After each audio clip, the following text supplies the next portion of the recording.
Coucou, moi c'est Jamila, je vous partage mes conseils pour gérer la timidité et se lancer sur les réseaux. J'étais en train de me lisser les cheveux. Vous inquiétez pas, j'ai mis un protecteur de chaleur. Déjà, bienvenue sur ma chaîne, je viens de me lancer sur YouTube. Ma première vidéo, j'avais pas trop compris, de base je voulais que ce soit un post et j'ai fait un short donc j'ai filmé à l'horizontale. Du coup, il y a deux bandes noires en haut et en bas de l'écran, enfin bref, je ferme la parenthèse. Je viens de commencer, c'est normal, je suis débutante, mais dans 6 mois ma chaîne aura pris de l'ampleur. Tout sera carré.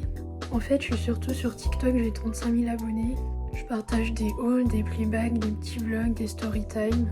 Et depuis pas longtemps, j'essaye de poster un peu sur tous les réseaux pour élargir mon audience. Je vous reposterai mes TikTok en short. Je suis aussi sur Snap, Insta. Depuis cet été, je rêve de devenir influenceuse, de faire des partenariats, de me faire connaître. Mais j'ai aussi longtemps été timide. Et je suis toujours. Alors je vous raconte comment j'ai réussi à surpasser cette timidité à moins douter de moi. Même si c'est pas une mauvaise chose en soi de se remettre en question. Ou juste pas que ça nous empêche d'avancer. Avoir suffisamment confiance en soi pour admettre ses erreurs et pas trop se sentir coupable. Quand on est timide, on a tendance à se faire le scénario du pire. Oh, il va me juger. Et si j'étais gênant?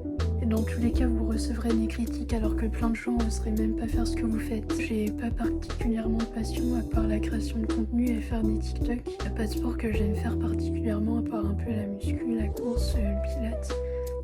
Et j'aimerais bien aller à la salle. Mais genre, je fais pas de sport co, juste pour rester en bonne santé quoi. J'ai pas de plat préféré, j'aime presque tout. Mon animal préféré c'est le chien parce que je trouve c'est mignon et c'est fidèle. J'aime beaucoup les chats aussi. Et bon, je préfère les chiens. En goût musicaux, j'écoute surtout du rap, mais j'écoute un peu de tout, les sons du moment. Je suis la tendance. J'aime beaucoup la mode, les vêtements, j'aimerais en faire mon métier. Je voudrais travailler dans le marketing digital, tout ce qui est communication, e-commerce, promouvoir une marque. Ça rejoint un peu mon idée de créatrice de contenu. Juste que j'étudie encore un peu, je suis en première STMG, après le bac je ferais bien un but ou un BTS communication. Donc ça va, je sais quand même à peu près où je veux aller. Enfin tout ça pour dire que si vous savez pas encore vers quelle voie vous dirigez, vous avez pas encore de passion, c'est pas grave du tout. Vous trouverez bien quelque chose qui vous plaît, que vous aimez faire et qui vous donne confiance en vous. Moi au collège je voulais pas du tout aller là-dedans, je voulais faire diététicienne. Et j'ai eu un déclic pour la mode et le marketing. Comme quoi on peut changer d'avis, prendre un autre chemin. Pour revenir sur la timidité, je sais ce que je sais en tant que personne qui fait un mutisme, une maladie rare qui généralement se guérit à l'adolescence. Avec l'âge, comme une grosse timidité, mais plus t'as carrément l'incapacité de parler.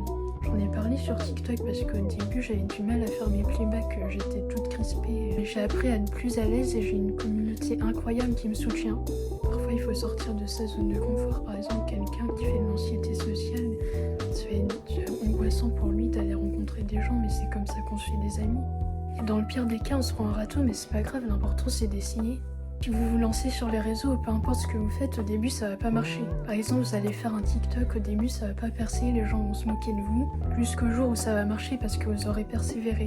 Si vous êtes régulier dans vos posts, si vous comprenez comment faire une vidéo de bonne qualité, toujours avoir une bonne source de lumière devant soi, pas derrière, utilisez les bons hashtags pertinents avec votre contenu, trouvez un sujet qui vous intéresse ou plusieurs, votre niche, alors lancez-vous, ajustez si besoin, changez de stratégie et restez authentique. Voilà mes conseils pour se lancer sur les réseaux. J'espère que cette vidéo vous aura inspiré et que ça vous aura plu de faire connaissance. N'hésitez pas à vous abonner, commenter, partager. Bisous!